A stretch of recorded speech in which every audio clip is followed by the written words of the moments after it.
Welcome to this latest episode of Corner Your Market podcast. Glad you're able to join me today. And today we're going to talk about B2B marketing, business to business marketing.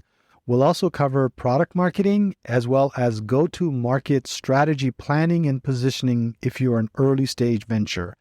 And joining me in this conversation is Meredith Dennis, a seasoned B2B marketing veteran who has done a ton of work doing B2B strategy development and implementation. She has worked primarily in regulated industries and sectors such as healthcare, nonprofit, and education. She cares deeply about the customer and making sure that their wants and needs are placed at the center of any acquisition or nurturing plan. Most recently, Meredith has been leveraging product marketing to develop go-to-market strategies for early-stage startups and EdTech solution providers.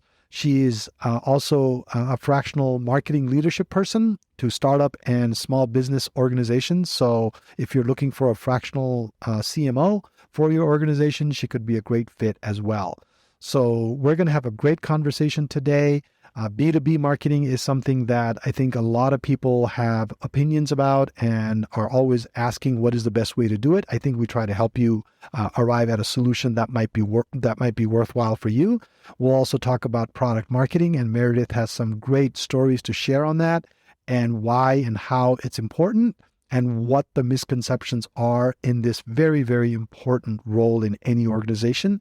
And then also for you entrepreneurs out there or people that are launching new businesses, new companies, or new products, she shares her experience and insights in go-to-market planning and positioning strategy. So it's a very, very packed half an hour conversation on some very important topics. So let's get started.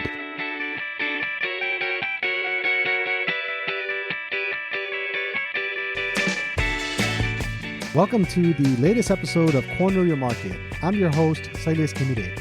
In this podcast, I talk about all things digital marketing, from website design and development to SEO and PPC, as well as paid advertising, email marketing, social media, and anything in between. If you're a small business owner, a marketing manager in a company, or an entrepreneur, this podcast is for you. So tune in every Thursday at 10 a.m. You'll gain some practical insights, new strategies, tactics, and tools that will help you grow your business. To subscribe, go to corneryourmarketpodcast.com and select the podcast app of your choice. Then you can hit subscribe within those apps. That again is corneryourmarketpodcast.com. Also, don't forget to like and share our individual episodes. You can also leave a review in the app once you've listened to one of our episodes.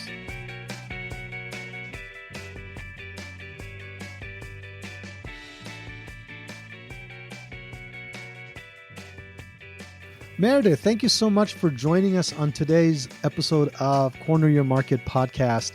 It's great to have you, and I'm looking forward to our conversation today. Wanted to start off by, you've got a lot of experience working, actually your whole career has been on B2B marketing. You made a statement in our conversation about how B2B is human and is not boring to boring. Can you talk a little bit about that and give us a little bit of a background on where you maybe arrived at that statement and things like that, so we can get to know you a little bit about you and about your background? Yeah, absolutely. First and foremost, thanks so much for having me. Really excited to be here. To your point, I've worked in B2B for the last 15, 16 years, and it did that in mostly regulated industries. So things like healthcare, education, and nonprofit. So these industries often have a lot of regulations or a lot of rules for what you can and cannot say, or how you can and cannot say it. And I found over time that led to a lot of dry, drab, boring, sort of gray experiences that didn't really pop with our customers, even though our customers were businesses, institutions, organizations. And especially when you work with the legal department or other groups within the organization that sort of have to sign off, it really just led to things that were falling flat. And so I was able to have some really great conversations with colleagues around what do we do to shake this up a little bit. And we really came to this conclusion that at the end of the day, it's still human beings within these organizations, right? True. And regardless of whether or not you're buying a phone or a cupcake or a technology solution, you're still a person making a choice. Yeah, I just remember, I can relate to that. I remember when I was doing PPC campaigns about 15, 16 years ago, we ended up landing a pharmaceutical client somehow. And I just went to town writing ads and getting things done. And then I think I pushed it live, to be honest with you, because the account manager said it was good to go. And we got in a lot of trouble because there's a lot of regulations around what you can and can't say in pharmaceutical ads. And who knew, right? I mean, we're not taught that. I mean, you went to marketing. I mean, did you take any B2B classes in your marketing classes? So even though I did actually study marketing in college, and that's still the profession I work in today, it was all very theoretical. Right. I was taking marketing classes at a time when you weren't necessarily partnering with industry the way that a lot of institutions do today. And so that real world application sort of got lost, and you had to learn it on the fly in the real world. To be fair, things change so much in marketing these days, especially with the internet and everything, that it's not, I don't think any college could really ever keep in touch or keep up to date with, with what we're doing in the real world. Right. So, yeah, it's such a dynamic space. I don't know how many industries move quite as fast as marketing is, at least in this day and age. In November, we all were introduced to ChatGPT, and that has been this that has been this stratospheric experience for all of us. Yeah. And now Bing has that whole Bing search powered by AI. I was playing with it this morning. I mean, that's a whole different discussion, so we don't have to go there. But so going back to the B2B discussion, one thing that that differentiates B2B from B2C is just the different tactics, different timelines, different behaviors, and things like that. What have you found to be? You mentioned people factor, appealing to human emotion. How do you do that in a B2B marketing setting? Because a lot of people know how to do that in the B2C setting, but B2B is a little different. Yeah, absolutely. I think the thing that's really important to remember is the motivation of those you are trying to sell or market to. Okay. When a C-suite executive, for example, is shopping for enterprise software, the types of information that person is looking at is how do I improve my bottom line? How do I get more efficient? How do I connect with experts that are doing this? And how do I do it as quick as possible? And so they're doing all of that research and all of that shopping outside of a sales experience. Right. And so you have to relate to them as an individual who is well educated and is in this shopping mindset.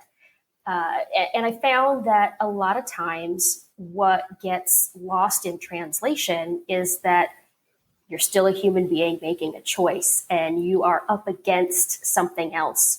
And one of the things that I spend a lot of time talking with companies about is the concept of positioning and how your solution and your features and your benefits don't really matter unless they resonate with the person that's doing the shopping. True. So how do you, because you talk a little bit about, you were saying it's still human beings to human beings, right? How do you get inside the head of people like that then? I mean, is there surveys? How do you understand what they want? If features and benefits isn't, Absolutely. And, that's one of those things where you'd love it if they just come out and tell you exactly what they want in exactly what order they want it. That would just be, and when they want it, and how much they're willing to pay for it. It's so easy. That would be nirvana. And unfortunately, that is not the reality. Yes, surveying is very important.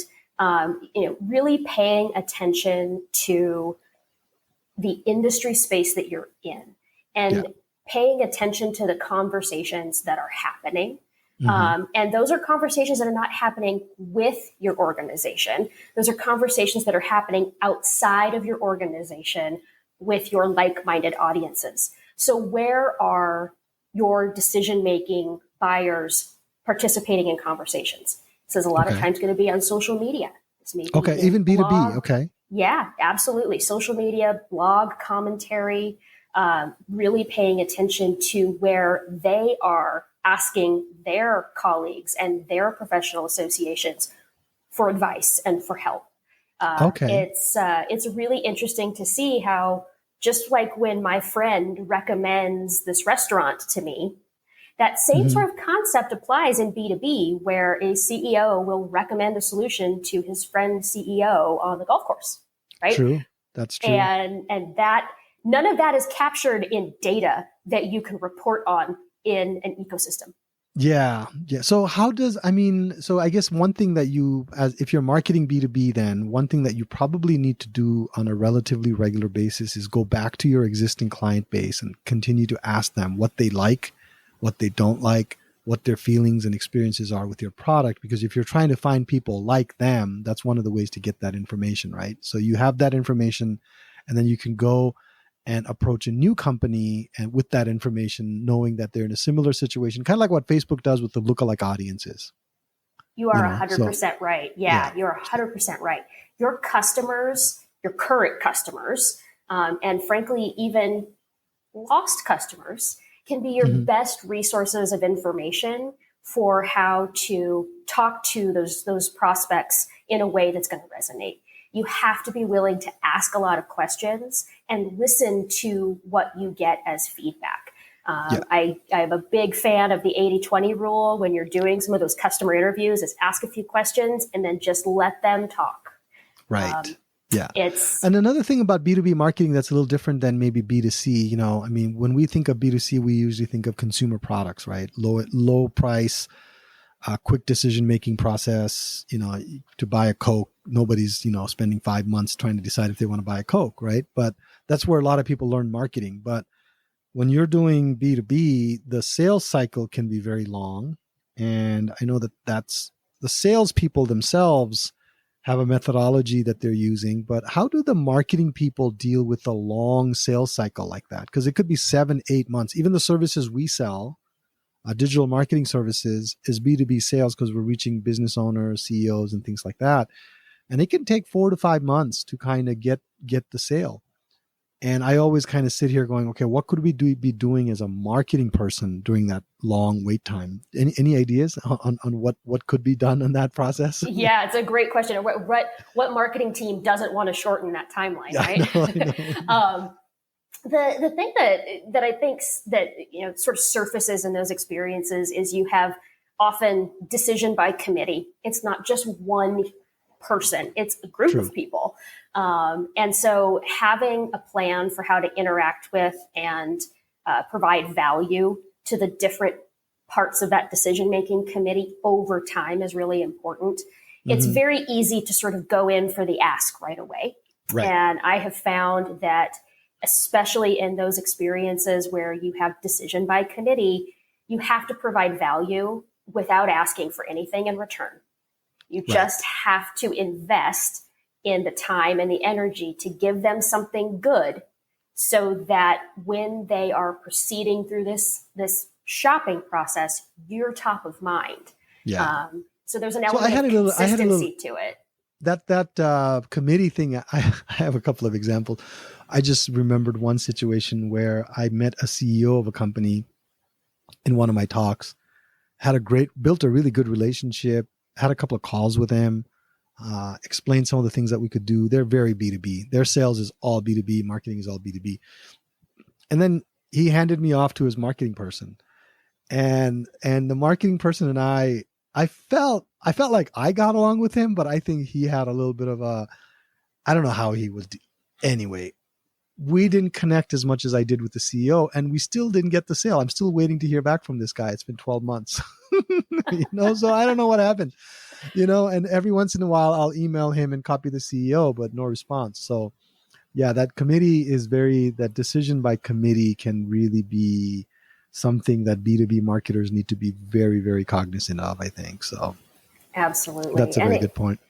And it creates a lot of opportunity to try different things, because Yeah. what that CEO is really excited about and keyed into may not be the same things that marketing director is excited about. Yeah. So shifting gears a little bit, I know you have a lot of experience in product marketing as well. Yeah. And and how that can help your company grow and things like that. Can you talk a little bit about product marketing and what you've done there, and what product marketers, what keeps them up at night, and how to not be up at night? Yeah, no, absolutely. Product marketing, it is the most cross-functional and collaborative type of marketing in practice today, I think. And it's not necessarily a new type of marketing or a new approach, but it is certainly one of the top growing types of marketing approaches.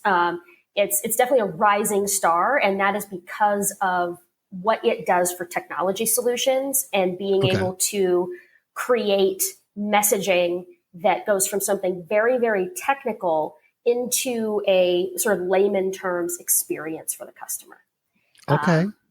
And so product marketing sort of sits at this intersection of product and product development, true marketing and creative, and sometimes even, sort of in the customer experience, customer service group, right? If you were to imagine a Venn diagram where all of those circles intersect, is sort of where product marketing lives. So it touches so much of the business. And it's one of those things that I think has done the best job of translating the complex to the simple. Right. And being able to do that, again, especially in technology, is very important. But I have found that applying those principles of product marketing to almost any product or service type of relationship has a pretty big impact. And that is a switch. That, to me, is the bigger switch. So the product, one company I worked for many, many years ago, we had product managers. Is that what you mean by product marketing? That product manager is the product marketer? I remember we had multiple lines of products where I worked, and I was assigned to one product. I was a junior member on that team, and we had a senior product manager. And I think that person was tasked with being the world expert in that product.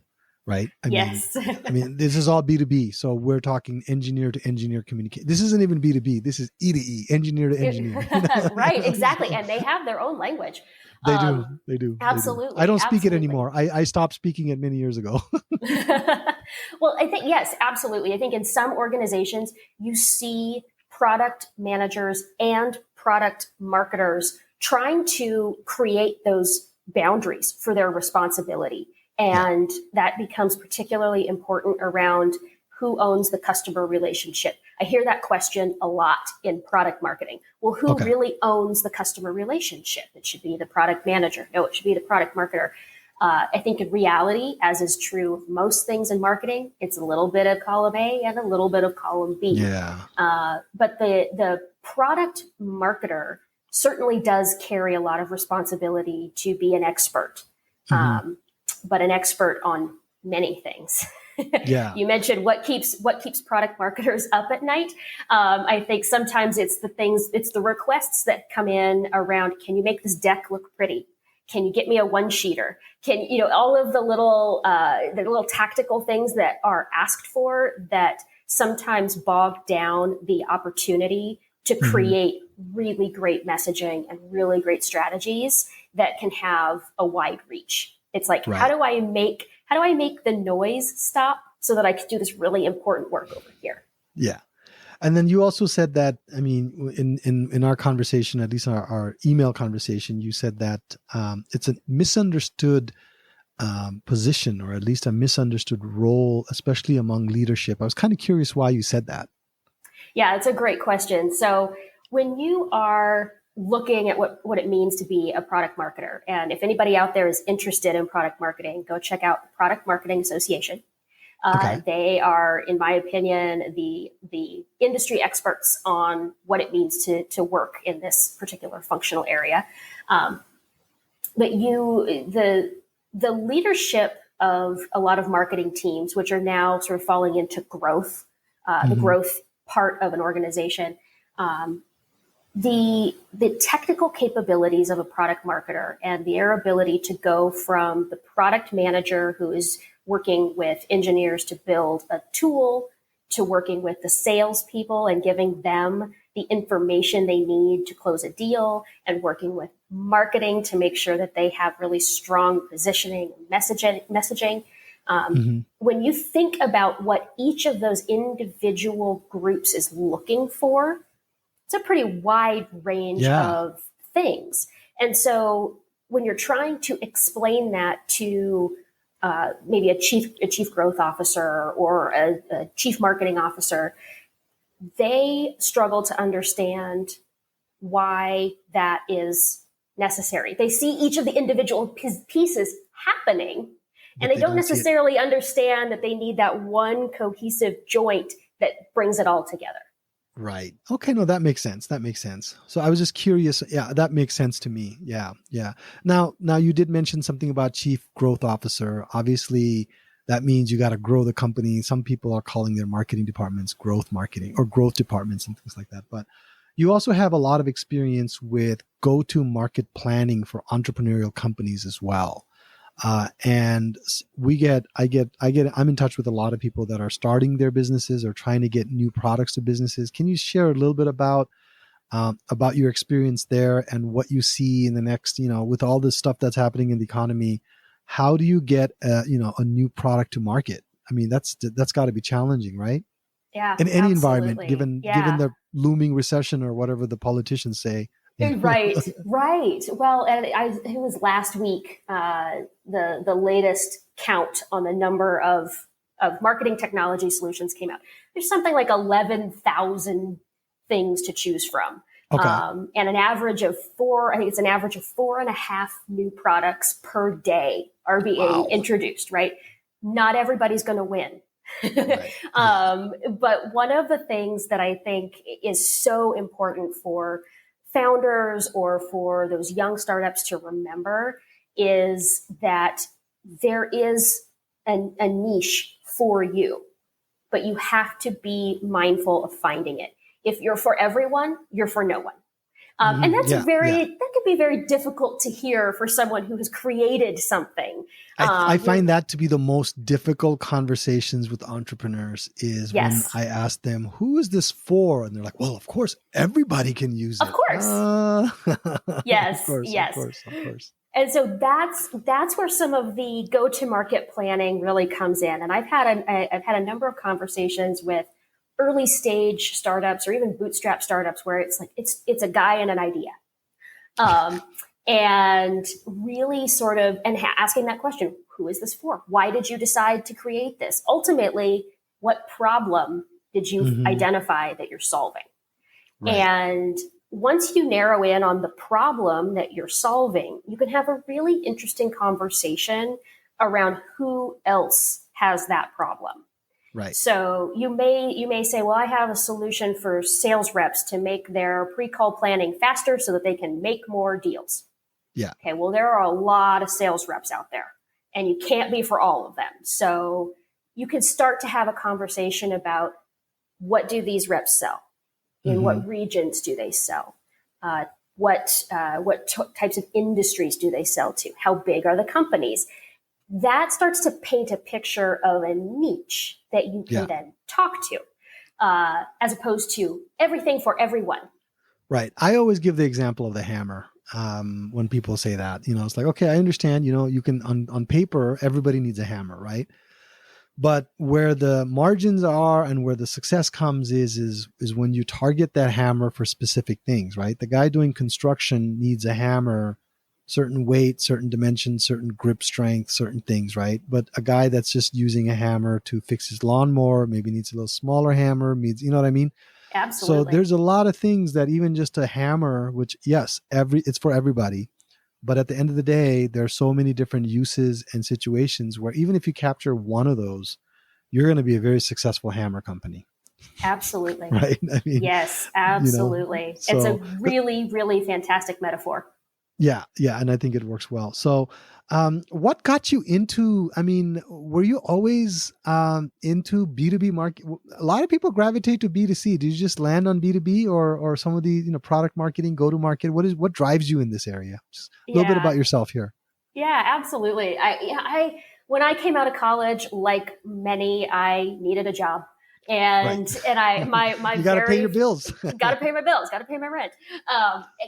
And I landed in B2B first. That Okay. was first to, closest to the pin. That was what I got. And I, over time, fell in love with what it meant to do marketing, which to me is connection. It's creating connection. Right. And that is ultimately what led me to where I am now. But the in between was all about practicing and understanding what it meant to work in all of these different channels that we have available to us. Right. I know I can remember when Facebook was only available to college kids that had a .edu email address. I was well out of college by then, and I was watching Facebook going, man, I wonder what's going to happen with this thing. And there was a kid that interned at my office, and he had a .edu address. So I remember just looking over his shoulders, and he was showing me, oh, this is what you can do. This is what you can do. I was like, oh, interesting. And then they opened it up to .com. Yeah. Yeah. So it's, there are folks now who make their entire living off of how to do Facebook ads and how to be, how to do all of these things that, frankly, when I was in college learning how to be a marketer, that was not even in scope. And so, where did you go to college, by the way? I forgot to ask you that. Yeah, so I went to College of Idaho in Caldwell, small liberal arts school. Really, really cool school. I know Caldwell. I went to school in Spokane, Washington. So I think I had people from Caldwell, Idaho that attended my school. So it's not too far away. Yeah, Spokane is my stomping grounds from many, many years ago. Oh, is it really? I did not know that. Okay. Yeah. Okay. Grew up in that area. That's where I was born and raised, and then, just sort of move around as people do, and landed where I'm at now in Arizona. But see, I should have asked you this before. I mean, we'd have all kinds of great conversations. I did not know that we had this connection to Spokane. So I know, small world. Yeah, it is a small world. So switching gears a little bit on the entrepreneurial side, I know one of the core audiences for this podcast are entrepreneurs. What are some of the ways that you would say, what are some things that they need to be asking themselves? They have a great idea. They feel like it's for everybody. Do you have like something practical that they could say, hey, do this to narrow down your audience, or do this? And you know what I mean? Something that would be kind of like an aha moment for them. Yeah, I think you have to pick one group. And I know that that's very, very hard. Yeah. But if I can convince anyone to pick a lane and stay in it, even for a short amount of time, that is going to give you the results, the test experiences, the feedback, the testimonials that you can then use to expand, land and expand. And so do the uncomfortable thing and make a choice in one specific place, because that will enable you to grow. In your experience, what prevents people from choosing? Is it fear that maybe they'll pick the wrong one, or is it fear, or is it like they're going to miss the boat on something else? What do you think is the inhibiting factor here? Yeah, I think fear is a big part of it. I think we are inherently tuned to having to do so much so fast that we don't want to be left out. Yeah. Right? There's this sense of belonging that we all want, which I think is what feeds that inertia to move fast. And moving fast is great, but I think the more that you can, once you've experienced a little bit of success, it's amazing how much further you can go on the energy that one success has given you. Right. That's a good point. That's a good point.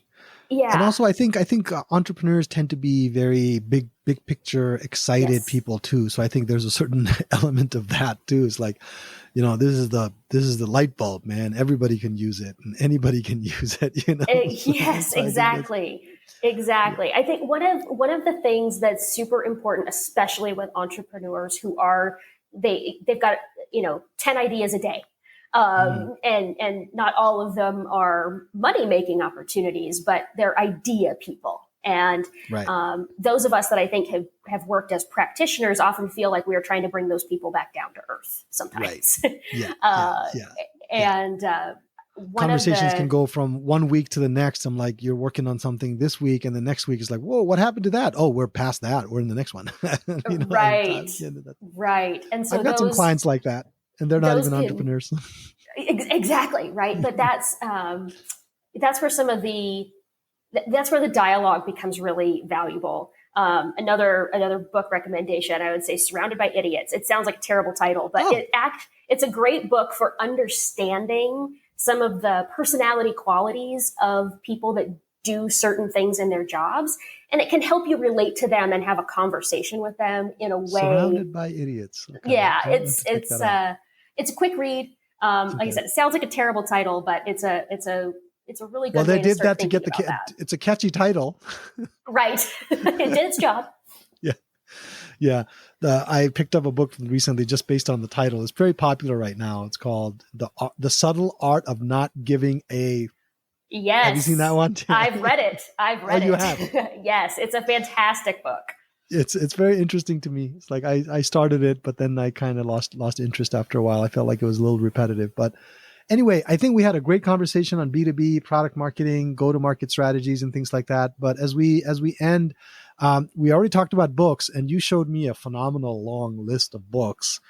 What are some things that you're reading right now? I mean, that would be something relevant to this conversation, or maybe not. I mean, maybe something that's just, something that you really enjoy. Yeah, absolutely. I think the one I'm reading right now and actually just sort of continue to reference is by Nancy Harhut. It is Using Behavioral Science in Marketing. Okay. And she's also a fantastic speaker. If anyone has ever been to Inbound in Boston, she is a frequent attendee and speaker. But the book is a great resource for people that are trying to come up with copy and content that is going to drive conversion and actually get people to act on your calls to action. What was the name of the book again? Can you repeat that name? Using Behavioral Science in Marketing. Okay. Yeah, highly recommend. I'm gonna check that out. Yeah. Any podcasts that you listen to that would benefit people besides mine, obviously? Besides this one. Course. Come on, Meredith. This is a highly recommended one. Yes, this is a 5-star, highly recommended, must listen. And there are something like 700,000 podcasts for people to choose from these days. I love being able to listen to people that are in the industries I'm in. So, for example, for product marketing, if anybody wants to sort of dive into that a little bit more, Mary Sheehan has a product marketing podcast just for women that work in product marketing. Highly recommend that. Also, her book is a pocket guide to product launches. So another great resource. Interesting. Yeah, she's fantastic. She's worked at some of the leading organizations. I think she's at Adobe now. So really relevant, really great insights from her and her podcast, specifically in the world of product marketing and its evolution. Got it. That's very, very cool. So, yeah. Okay. So as we wrap up, people want to get in touch with you, Meredith. How do they get in touch with you? I will put your LinkedIn, if that's okay with you. I'll put your LinkedIn in the show notes. I'm assuming they can connect you on LinkedIn if they'd like to, or if there's any other. Yep, absolutely. You can find me on LinkedIn. I often share book and podcast recommendations there as well. Oh, you do? Okay, got it. And I'm always good for a list of tips and tricks. So definitely follow along on LinkedIn. And we're doing a website refresh right now, so we're under construction. But we will have compressionmarketing.co up in the next 30 days or so for folks to check out more about what we do. And that was compressionmarketing.co. Yep. Okay, got it. Okay, I will make sure that we put that in the show notes as well, so that people can follow the link and get to learn more about you and your work. So, well, hey, thank you so much for joining me today. I think we had a great conversation on B2B. It's not boring to boring. I love that quote. I'll be using that if it's not trademarked. Please do. Okay, not boring to boring. I love the points that you made about B2B marketing being humans talking to humans, which is great. Your insights on product marketing is very valuable. Thank you for sharing that. And then the go to marketing, I feel like we didn't spend a ton of time on it, but still very important. And you've got a lot of experiences there. And I think people they can connect with you directly and then kind of learn more. So thank you, Meredith. Was there anything else you wanted to add before we closed out or anything like that? Yeah, thank you so much for having me. This was such a great talk, and look forward to hopefully being able to do it again soon. Yeah, that would be great. Thank you so much. Appreciate your time. Thank you, Meredith. Have a good day. You bet. Bye.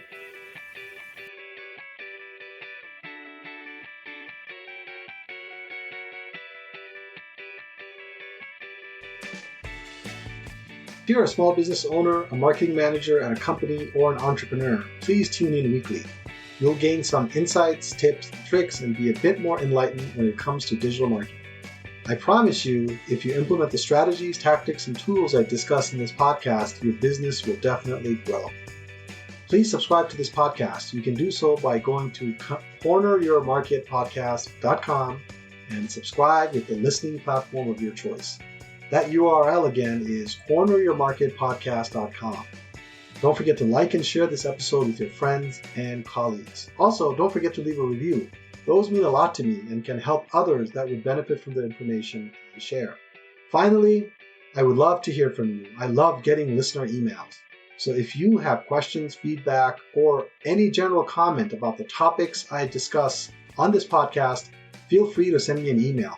I will be sure to share and discuss your feedback on the air if it will benefit our listening audience.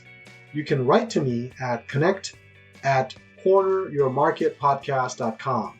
Just put listener comment in the subject line. That email again is connect@corneryourmarketpodcast.com. And again, please put listener comment in the subject line. Thanks for listening today. I look forward to being back next week. Until then, be good and do good.